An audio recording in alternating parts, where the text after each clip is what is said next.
Well, gold is getting more expensive than it's ever been, as you can see on the chart behind me. And Bitcoin is also making big moves, approaching its all-time high.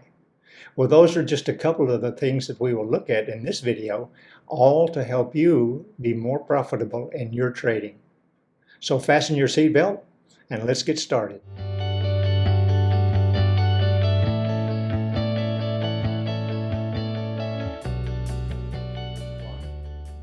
Hello everyone, this is Rick Ray, and here we are with the regular weekly analysis, which I come out with on every Sunday before the market opens on the following Monday.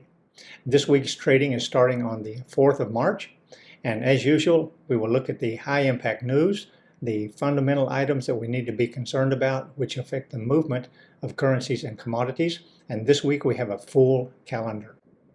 And for that, of course, we have our go-to website, which is forexfactory.com, and we'll have a look at that in a moment.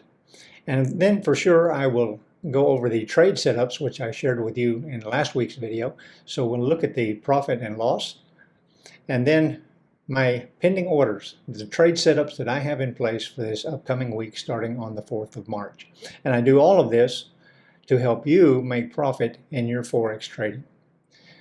Now, if you found this video by accident and you're interested in learning how to trade, I have a free video tutorial. It's about 10 videos, and all you need to do is contact me on Telegram. My ID is @rickrayfx, and I'll give you the link to those video tutorials. Absolutely free, no obligation, a free basic Forex trading course. Okay, let's get started. Let's have a look at the news that's coming up for this week, the fundamental items that we need to be aware of.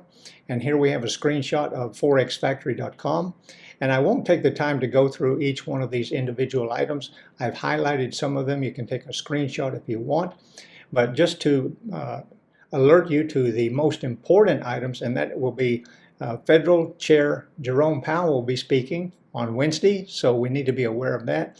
Oftentimes he can really shake up the market, so we can expect some volatility when he's speaking. And then finally, of course, on the first Friday of every month, that is the non-farm payrolls.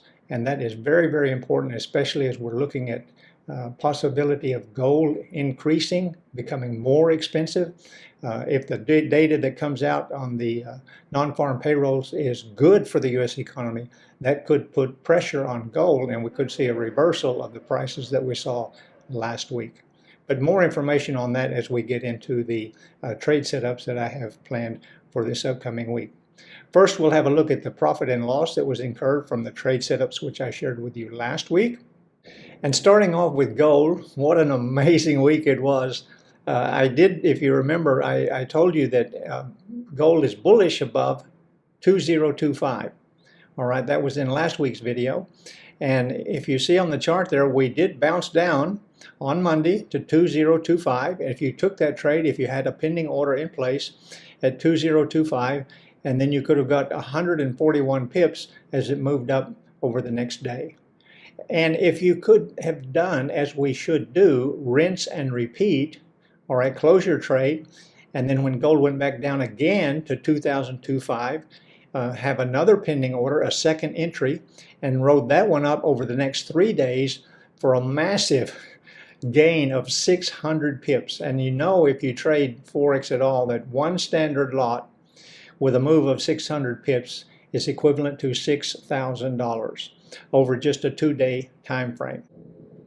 So a fantastic move on gold last week, and we will look and see at the trade setups that I will be sharing with you for this upcoming week to see what we can expect for the continuing movement of gold or a reversal. And with the Euro US, I had a buy limit on that one, and that one paid off nicely with 51 pips profit. Then on the odd US, that was a buy limit. It just briefly, momentarily did execute, all right, and then went the wrong direction. However, with this one, the stop loss has not been hit.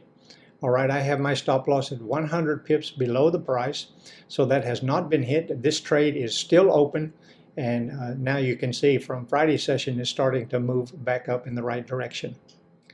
With the New Zealand US, unfortunately, this one did execute the same as the odd US did, but this one dropped even further, and this one did hit the stop loss.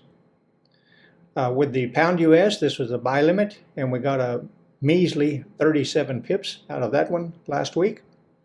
And with the USD CAD, that was a buy limit, paid off nicely with 104 pips profit in just 2 days. Then with the USD JPY, the UJ, this one paid off a little bit over a 3-day period of 44 pips. Then the pound New Zealand, unfortunately, this one went absolutely the wrong direction and hit the stop loss. The Euro CAD paid off nicely with a good move of 146 pips profit. All right, so let's look at the pending orders, the trade setups that I have in place. And I do all of this, I share this with you to help you make profit. And just remember, of course, this is not financial advice. I am not suggesting or recommending that you take the same trades. You can if you want to, but it's up to you to manage your own trades, to manage your own account, and to use good risk management.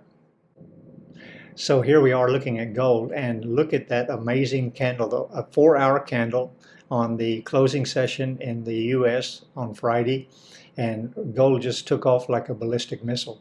Got all the way up to 2,088 and then fell down just a little bit before the close, down to 2,082. And where is our support and resistance? That's what we're concerned with. We are fully bullish on the day and the 4-hour chart, and bullish above 2,050. And 2,050, 2,048, that's where our first support level is, major support with the first Fibonacci level. But we do have minor support at 2,060. So to be prudent, you certainly don't want to be buying gold when the market opens on Monday after this huge move. We will see a correction, a pullback, a retracement. And so wait till that comes back to around 2,060 if you want to continue to buy gold.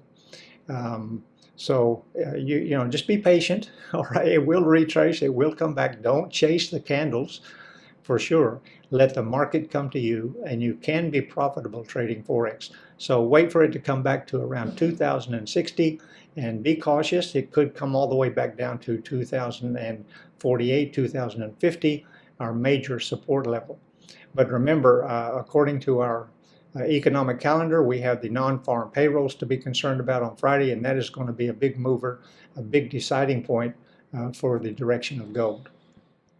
So looking at the Euro US, I have a buy limit on that one with the entry price at 1.0815.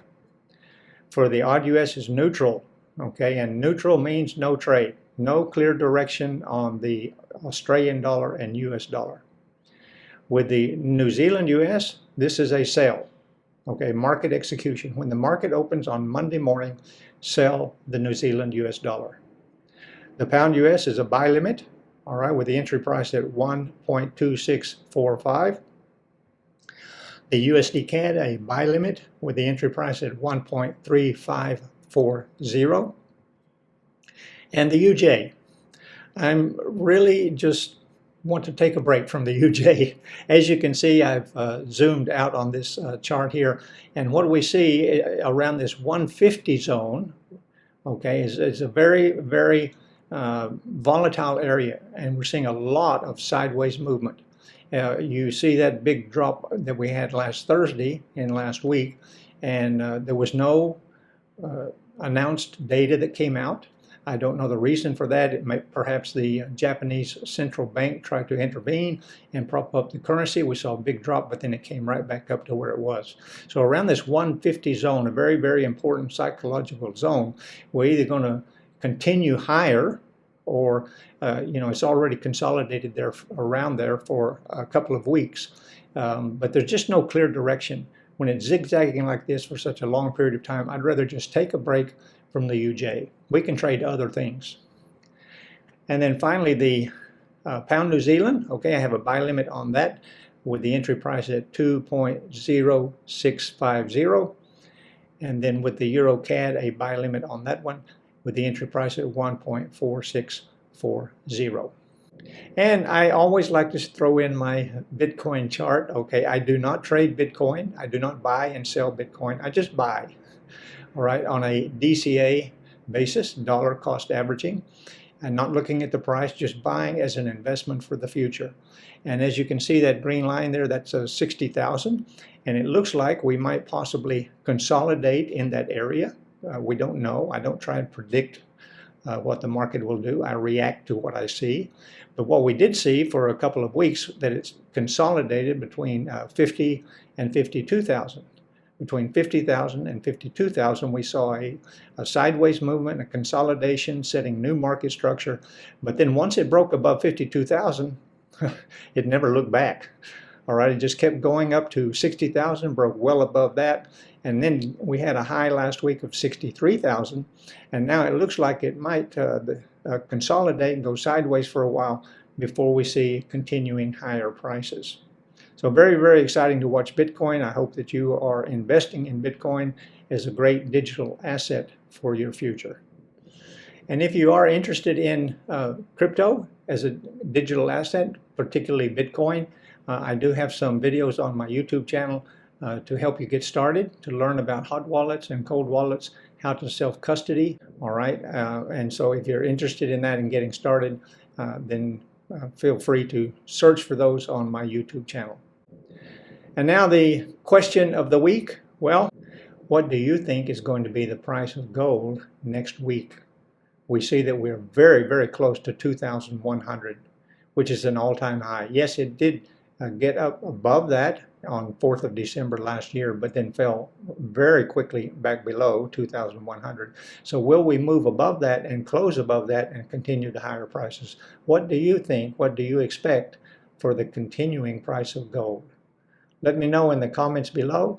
Love to hear from you, and I do reply to all comments and questions and inquiries. So thanks for watching. Don't forget to like, love, and share. This is Rick Ray signing off.